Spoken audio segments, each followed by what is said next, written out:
Hey, welcome back to Mocktails with Marina. I'm your host, Marina, and today we'll be discussing the behind the scenes of bar management.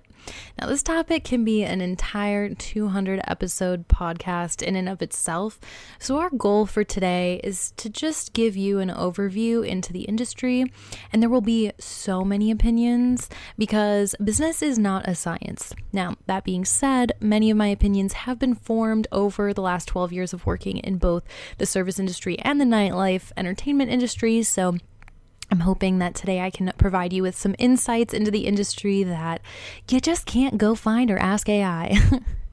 Now, before we dive in, please make sure you visit marinamars.com and add your name and email address to our mailing list. This is where you're going to start receiving more news, recipes, courses, workshops, industry happenings, and so much more. We'll dive into that as time goes on.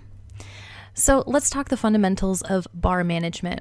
Now, I want to get the hierarchy of duties here straight to begin with so we understand what our focal points need to be in order to run a successful business. I feel like this is obvious, but sometimes it's not, and that's okay. People need to be number one, always. So that means customer service, company culture, staff scheduling, things that fall into this category need to be considered first before anything else. We'll dive into what that means in a second. But products are number two. So this means managing inventory and maintaining a well-curated beverage menu, for example. And of course, everything I'm about to say doesn't necessarily need to stay in bar management. I feel like bars are microcosms of the world, and depending on the way that the bar, brands itself and chooses to intentionally interact with people, it's just different iterations, it's a whole spectrum, and bar management is just a blank canvas, and this can easily be applied to so many other industries, anything that's service related in general. You are just going to hear me use the word bar a lot because that's just the context that I most recently came from and, have spent the most amount of time in my career in, but I've helped so many other people in other businesses. So that being said, I want to kind of start doing this, not talking about it in an analytical way because we are humans. We are built to be storytellers. So I'm going to go about this episode in a very different way. We're going to talk personal anecdotes and experiences from memories and lessons learned and, what piece of advice I have for you as the number one most important thing that you can do for your business to ensure that all your people are taken care of, as well as your products, which of course are going to result in profits. The profits are going to come naturally if these things are followed. So I'm going to start off by talking about the most memorable moments and challenges I've faced. So one time, literally 1 week after becoming general manager of Lacuna Phoenix, there was a construction site that popped up right next door. So something to keep in mind here, it's on 3rd Street, like the original location was. There was a lot of foot traffic. So our business at the time was very visible before the construction. And once the scaffolding went up, you literally couldn't even see the front of the building from the street. All of the first 2 lanes were entirely blocked off, so a lot of our parking was taken away, and the scaffolding actually stopped sidewalk traffic from going in front of our business and ended up going and redirecting it. So this happened in my very first week of becoming general manager, and I was told I needed to increase sales by at least 15%. I also had to contend with the side effects of being next to a construction site. So remember Lacuna Phoenix, it's in Phoenix, Arizona. Those of you who've never spent a summer in Phoenix don't know what it's like to survive living in the desert over 120 degrees on a daily basis. So what happened was the construction site ended up pouring some of their concrete mix into our AC, and that went down. And then that also caused 2 of our coolers to break in the same month. And on top of that, Phoenix, if you're going to be a tourist and you're going to come hang out in the Sonoran Desert, you're not doing that in summer, right? So this is typically the slow season for most businesses downtown. So there's a lot of things to contend with here. I learned a lot throughout that experience. Number one, my husband Tyler and we wanted to go into the management of Lacuna together.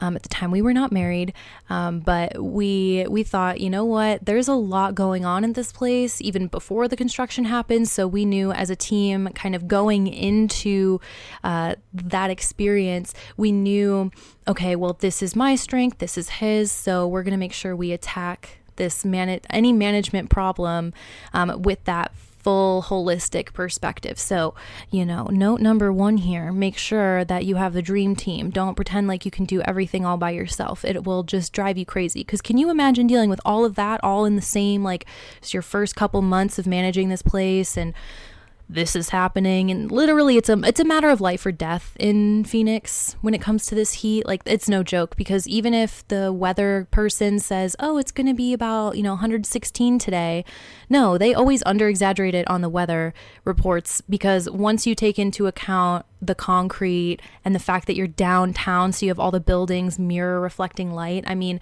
if you touch the concrete, like, you would burn yourself. Like, it is well above, like, this is dangerous weather. We are talking about life or death for people. On top of that, you have a very high homeless population with a lot of people who are a bit aggressive, because there's a lot of there's a lot of addictions in the streets, especially in Phoenix, in the area that this business was located at the time. And honestly, yeah, could not imagine doing it alone, first off. And number two, we made sure to talk to the community as well. Like, we were never, we always let them know what was happening. Like, we're like, oh my God, this is the reason, like, what should we do? And luckily we had a lot of lawyers who like to hang out at the bar. So we were given a lot of great advice to talk to them, talk to the construction company and see what they could help us cover. So we were actually able to get the AC repair bills and the coolers. All of that was able to be covered under other circumstances. So that was a really, really big relief there. So again, feel free to, if you're having a crazy issue and you're a business owner, like, don't be afraid to reach out to your community. Like, you have some really dope regulars that come in, and you may not even know it. They're going to come from all different backgrounds and walks of life. So you're going to want to learn how to talk to them, get their advice, and make it all better. So the next story I have is, it could be a long story, but I'm going to make it super short because I do not want to get into it right now. I'm sure another episode will come out, but at one point I did experience a staff walkout. I walked out with the staff, of course, and this was a cause. This happened because there was a very big negative company culture at the time, and this was literally like right after that summer. So we were all not feeling great. And we were able to turn it all around by the next year. The next year, 1 year after everything was said and done, sales had increased by 26%. And, we were able to create so much healthier of relationships with our staff members, with our community members, and we got to see a lot of healing result from that. So, without going into too many details here, just understand that there are so many, like, walkouts happen often. Like, I know it may not happen often to you per se, but I have heard this story so many times where so many companies are going to go, like, they just go through staff over and over again. And sure, it's not always super dramatic with protest signs, but walkouts come in many forms. And if something like that happens in your business or in the company you work for, and it seems confusing and chaotic, one thing to note is that doesn't have to be the end of anything. It can be a birth to something beautiful and new. It can break you out of bad habits and pull you into some new solution that you may not have seen before. Now, I'm not advocating for people to go walk out on their companies, for no good reason. That's just called quitting your job. But, this is something that it can be a very humbling experience. So if this is something that you're going through or ever had gone through but have not felt any sort of resolution for, please reach out to me. I have experienced this very deeply and would love to help you make that come full circle. Go ahead and just reach out via DM on Instagram or send me an email, hello@marinamars.com. And of course, if anything else that I bring up makes you feel, in some sort of resonance with me and you want to dive deeper into that, go ahead and send that email and we will talk through it. And if you need any solutions, I got you.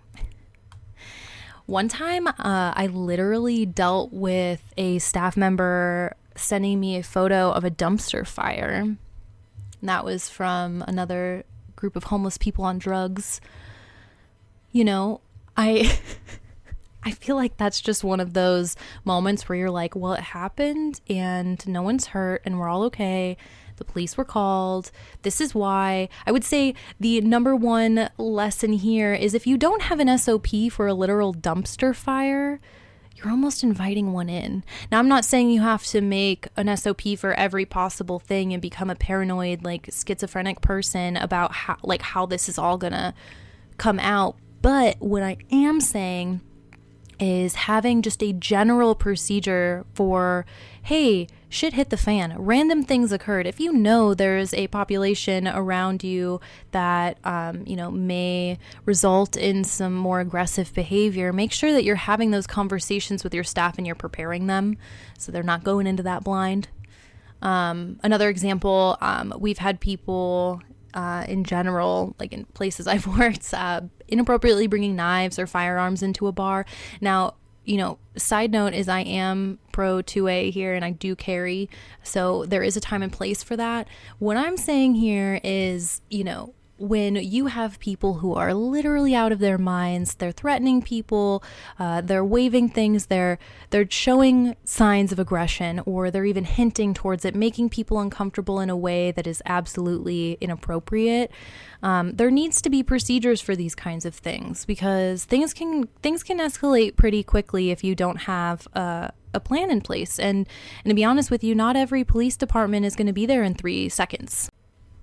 Now, obviously, I just told you about some both literal and metaphorical dumpster fires, but all of this is to say that crazy things can happen, and that doesn't mean it needs to be the end of anything. Nothing is the end of anything until you close your eyes for the very last time. And I feel like that is, lesson number 1. If you are an entrepreneur, you probably already know this, but if you're just in management or you're just listening, you're along for the journey, it's just important to remember that, nothing is such a big deal that it's completely unsolvable. Everything is solvable. You just need to take a moment, take a breath, ask for help, think about it. We'll get there. Don't worry. So, lesson number 1. Lesson number 2, atmosphere must be intentional or else it will become chaotic. The only way to get drugs and bad behavior out of your establishment, for example, is to ban it and then teach your staff how to maintain those strong boundaries for everyone's safety. Another example of atmosphere being intentional, it's about the way that you receive feedback too. So for example, the customer isn't always exactly right, but their feelings are always present and real. They may get some details wrong when trying to explain a pain point to you, and that's for you to discern. But if someone is inspired enough to tell you that they aren't feeling so good, it's in your best interest to take note and continue to observe. When your atmosphere is lively and full of people, that means there's going to be feedback. That means there's going to be energy. You need to be able to pick it up and volley it right back. You don't want it to drop. You don't want it to hit you in the face and knock you over. You just want to, observe it and send it along on its way and react in a way that ensures that the problem is at least closer to being solved. Let's talk about atmosphere from another perspective. A little bit more simplistic. Something that's a little bit more tangible even. How is your establishment designed? What do the lights do? What do they look like? Do they have the ability to change from nighttime to daytime? Do they have the ability to change depending on if you have an event going on or if you're just having a loungy, easy, cozy Sunday evening? What does it sound like? What is the sound quality? Of course, you want to look at the engineering of the audio equipment you've got set up to make sure you aren't literally hurting people's ears, but also you want to think about, what music are you playing? What is the soundtrack of the vibe that you're trying to procure for people? What is it that makes people feel like they're one step closer to whatever it is, whatever pain point it is that you're trying to solve? That's what you want to be playing. That's what you want the lights to look like. Even the smells, I know not everybody's into incense or even essential oils or candles, but there are other ways you can make your environment smell better. Because we're also not only talking about the way that things cover up odor or, bond with odor, but we're also talking about like air quality and what you're allowing to happen in this space or not happen in this space that contribute to smell. So for example, outside food, that's going to smell. If you allow animals in your establishment, that's going to smell. I'm not saying these things are negative. I've worked for places that have allowed both in, and it's extra delightful and it makes the atmosphere amazing. But the establishments I worked at that had that experience also ensured that they had some other smell goods. They had doors open. They had a policy for certain seasons. And when we couldn't have any doors or windows open, we had other ways of maintaining that positive smell experience. Something else to think about, not so obvious all the time, conversations. So what are people talking about when they're hanging out in your establishment? You may not think you have a lot to do with that, but you do. There are so many things in our environments that trigger what conversations we're having or what thoughts we're having. Obviously, the things that I already mentioned, but for example, let's say I have a workshop about, trying to improve your business at my establishment. Well, that's going to attract a very particular crowd. We're going to have more entrepreneurs. We're going to have maybe people who are interested in becoming an entrepreneur. We're going to have those kinds of maybe like minds around. Whereas if we have more music events or more music videos playing on a TV screen, we're going to have more people who are talking about that music and whatever that style of music is, because you're going to get to be known for that sort of thing if you're doing anything on a consistent basis. Even if you're not doing something on a consistent basis and you're known for being consistently inconsistent and always being something new, well, that's going to attract a very particular type of person too, the type that wants to just like have a new experience every day. They're going to be a little bit more open-minded. In that case, take that atmosphere a step further. You're going to need, if you have that kind of person, you're going to need to, switch up your menu a lot more often or have more weekly specials or something to keep their attention, because that's what you're attracting with the atmosphere that you're creating within your bar design or, lounge design, coffee shop design, whatever type of environment it is. You are crafting what conversations people are having by putting certain things in the space and where you're placing them too. Keep that in mind. Now, if any of these things kind of have triggered something for you, again, reach out to me. This is one of those things I really love to do. And you'd be surprised how some small, tiny little, very cost-effective things can really change up the experience that people in your bar are having. So feel free to reach out to me if you have any more questions on that, of course. And another component of atmosphere that I think is really worth mentioning is what people are wearing. Now, that may seem even way less obvious how we have an impact on what people are wearing, but let's start with our staff. Now, I'm not saying that dress codes are the answer to anything right now. It all depends on your business and your environment and all that jazz. But I think that there should always be a conversation with staff. So for example, think about how you present yourself, how it lends yourself towards your financial goals. Seeing as we're talking about work here, what details of what you're wearing are going to attract abundance?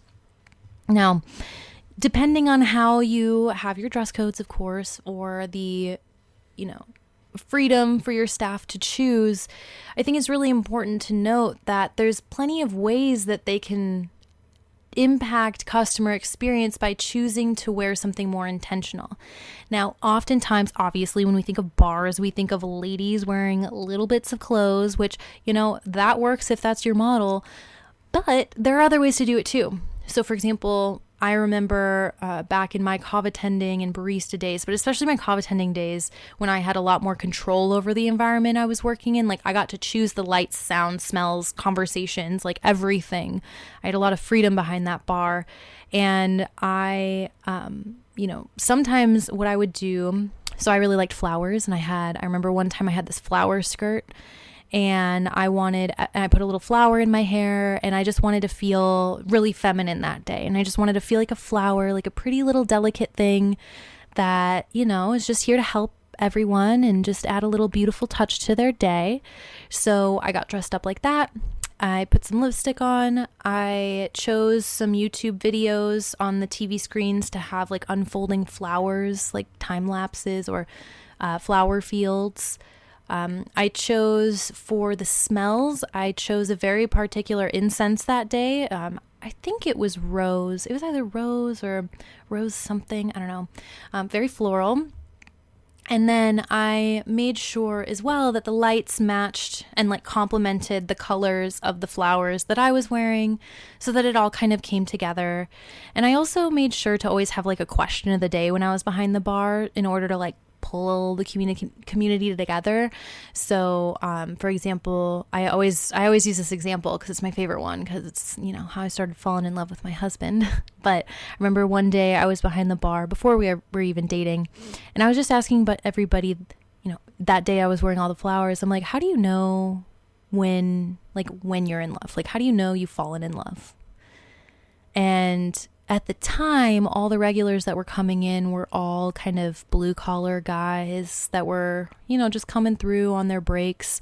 So normally they wouldn't open up about conversations with their peers in that way. But, you got to kind of see this community form because you created this environment and atmosphere that allowed for the soft, delicate nature of, just feeling vulnerable. They felt so safe and comfortable there that they were able to open up. And again, I was able to find my husband.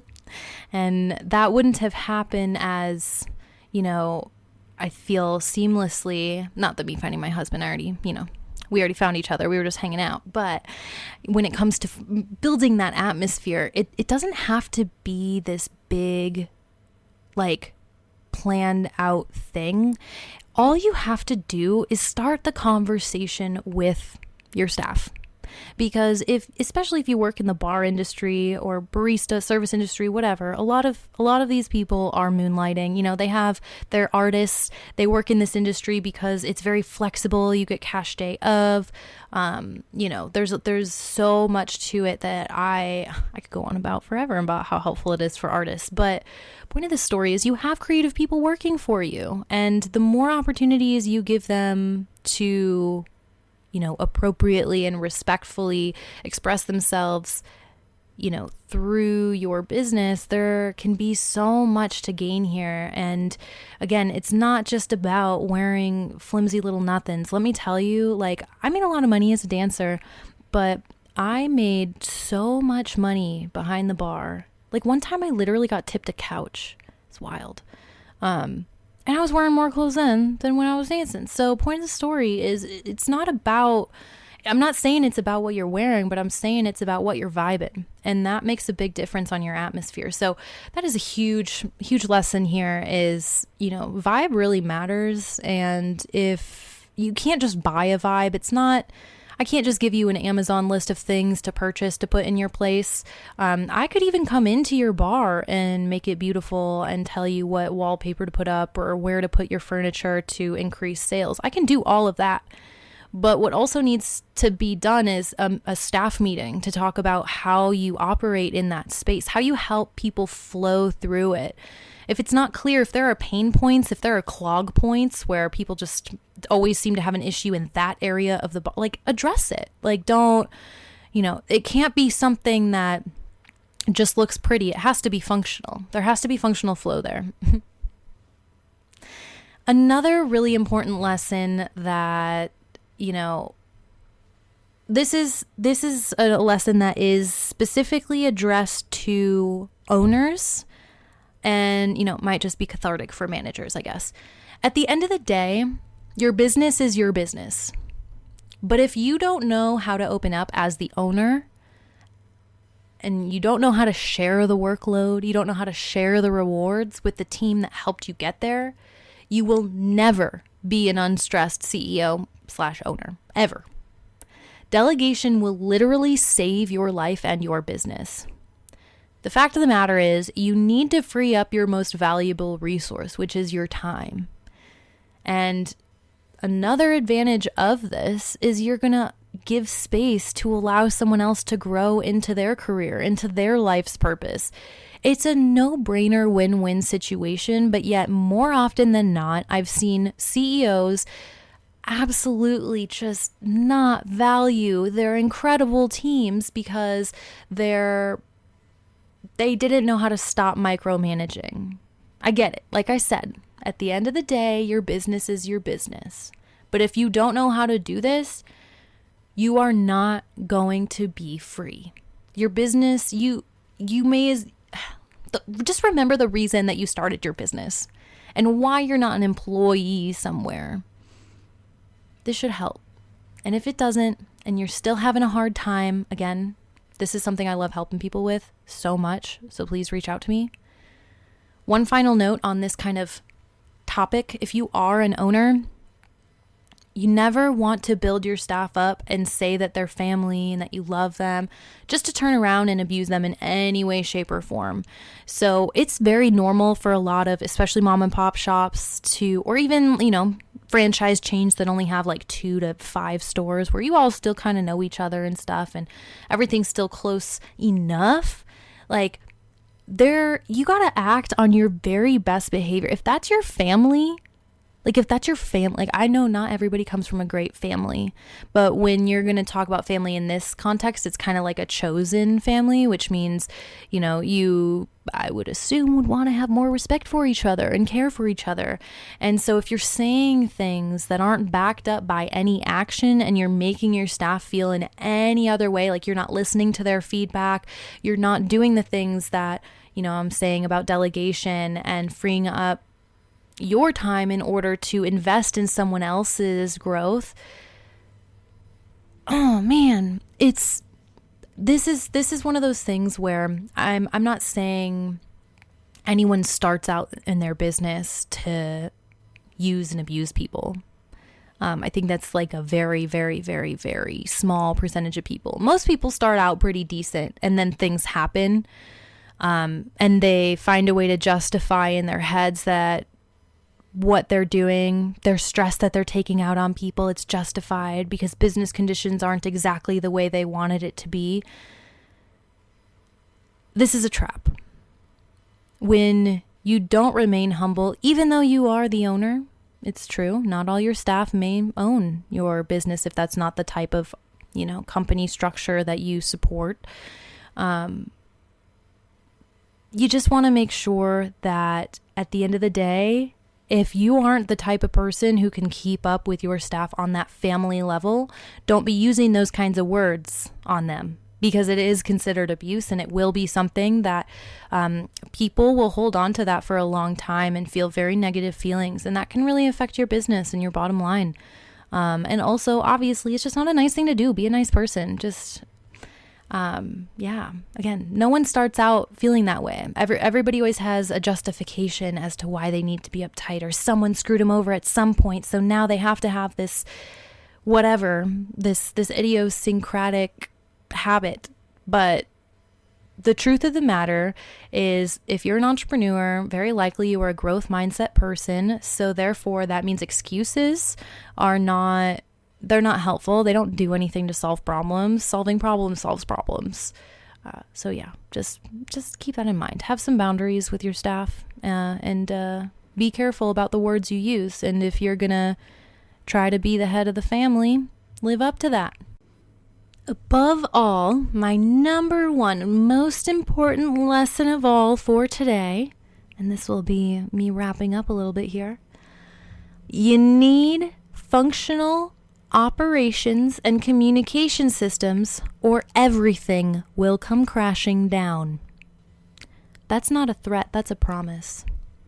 Centralized communication platforms outside of texting is an absolute must. I've seen this multiple times, and I'm really not that old. Like, I'm 29. I will be 30 in June, so not even, tomorrow. But I still came from a time where my first few jobs, texting wasn't even a thing. Like, I didn't even have a smartphone at that point.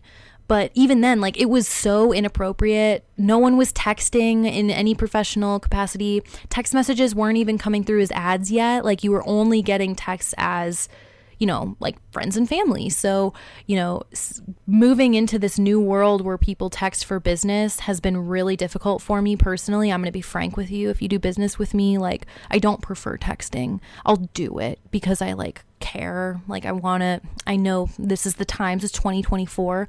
But when it comes to your staff, you're not trying to make a sale here, but you're it's just your staff. You're just trying to take care of them and stuff. Don't text them. You're not taking care of them because you're not allowing them to clock out, and you're not allowing them the opportunity to understand, okay, is this my boss telling me what to do, or is this my friend texting me? I don't know. We work at the same place. So it puts people in a weird situation where it's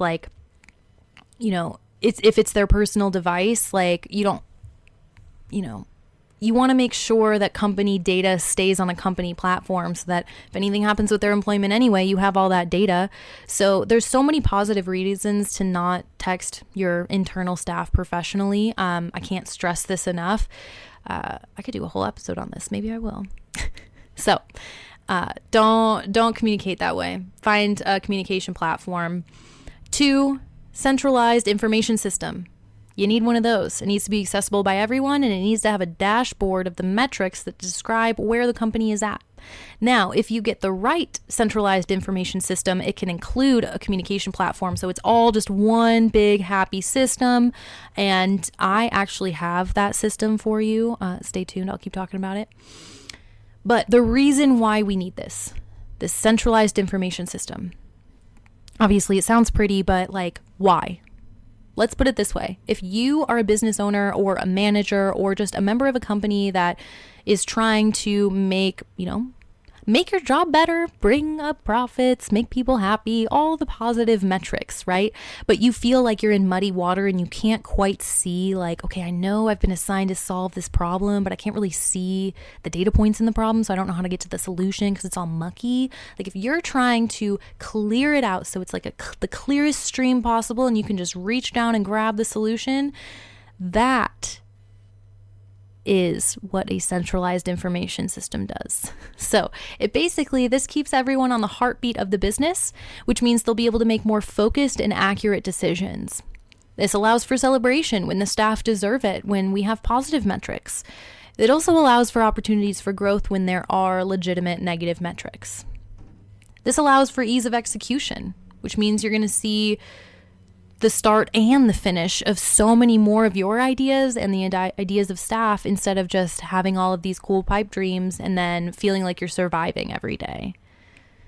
Now, this whole number 1 lesson about centralized communication and centralized information systems, this is legitimately my bread and butter. If you need help with this, I need you to immediately send me an email or DM on Instagram, as I have a simple yet super impactful solution for you. Now, when I say this is my bread and butter, I went to school for theoretical mathematics. For those of you who don't know what that is, that just means I literally just proved the theories of the universe. So they're true no matter what context, what language, what cultural context is at play. This is what I do. And then after that, I worked at a lab where I found systems and I would write them out into SOPs. SOP stands for Standard Operating Procedure, and it tells everybody basically the instructions on how you expect them to do business. Now, I did that in a very interesting context, nutritional chemistry lab, so that was very much taking care of food sciences. But even as I moved into the next jobs after that, whether I was with a client or in any of my other positions, I've always been the person that writes the SOPs for the company. And from that, I always ended up being the person who organized all of those SOPs and then was the manager of them as anything was updated in the business. And then at that point, I became the head decision maker, where I ended my W-2 career as a chief operations officer at Lacuna, doing exactly that. So point of the story is I can take any mom and pop shop that has everything written on Post-it notes and verbal tales from Grandpa Joe. Like I'm very good at taking that information and turning it into a beautiful structure that's really easy for people to read and understand. For example, if you've ever watched The Home Edit or any of those fun organizing shows, if you imagine, or even design shows in general, you imagine you have like a space that's just not working out, and then it turns into this beautiful piece of art that's genuinely fun to hang out in. And so you're like, wow, I'm looking at like business metrics and I'm just having a blast. Like, if that's how you want to feel about your business, I really want to help you. I'll speak more about this as time goes on, but on Thursday, February 1st, we'll be officially launching pre-sales for our first Modern Mocktails course. It's called Effortless Operations. This is the exact process that turns any bar or establishment into a place where staff love to work and never want to leave. This is going to be a hybrid course with self-study, group, and one-on-one options. So you can choose to either learn and implement at your own pace, or you can work in a group and network with other like-minded business owners or managers, or you can work with Tyler and I one-on-one. Stay tuned as we deliver more information on that.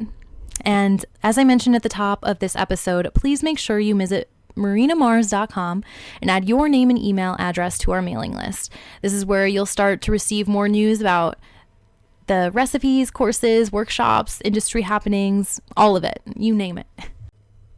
Now, in the meantime, while we get that course launched, here are a few more quick and practical tips and pieces of advice for aspiring bar managers looking to enter the industry. Now, as a manager or owner, something may be a big deal to you, but your staff may have no idea why it's so important.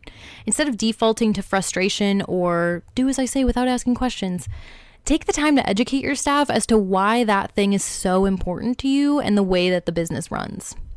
As someone who has been told that I'm very difficult to manage, like I've literally been told that so many times, know that the staff that's willing to confront you and be difficult are actually the ones that are willing to confront many difficult situations. So they're worth their weight in gold. Again, assuming the right attitude is synced up and isn't disrespectful, of course. I want to mention here that I was difficult to manage because if I found a better way, I would just do it and then ask for forgiveness later, which is understandably both frustrating and a blessing to anyone who has ever had to manage that energy. To build a strong team, you need to be strong yourself and understand that being a leader is a thankless job. You don't do this for the accolades, though, so remember that during the hard times. To maintain profitability, you don't need to constantly raise prices, but you do need to consistently and constantly deliver a more valuable experience. Remember, value not perceived is value not achieved. To foster a positive work environment, you need to listen to other people's needs. You need to not burn them out. And you need to remember that employees don't owe you anything. They can quit tomorrow. So be grateful every day they choose to give their most valuable resource to you, their time. Now, to wrap this up, I want to mention that there are essential skills for each type of job. And all successful people, regardless of their place in society or company, have coaches. Like, I have a business coach. Her name is Camilla, and she is awesome. And I wouldn't know how to do all of this without her because while she's not in my industry at all, mindset is everything. And she has taught me so much. I've got the tables and graphs to prove that intention and energy dictates your sales more than any global event ever could. And that is me being literal. Don't think you're ready for a one-on-one coach yet because maybe you just haven't found the right one? I feel you. It took me a few years of trying out different coaches and different mindsets until I found the right one that really broke the glass ceiling for me. Start out by taking self-study or group programs with different coaches. There's less financial risk there. as you're slowly getting to know them.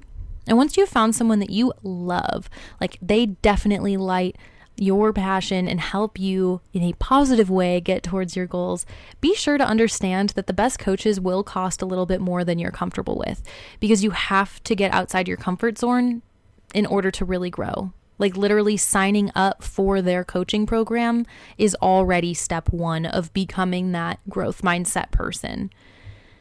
Real truth, when I choose certain coaching programs over others just because of cost, I feel extreme FOMO and feel like my money was wasted.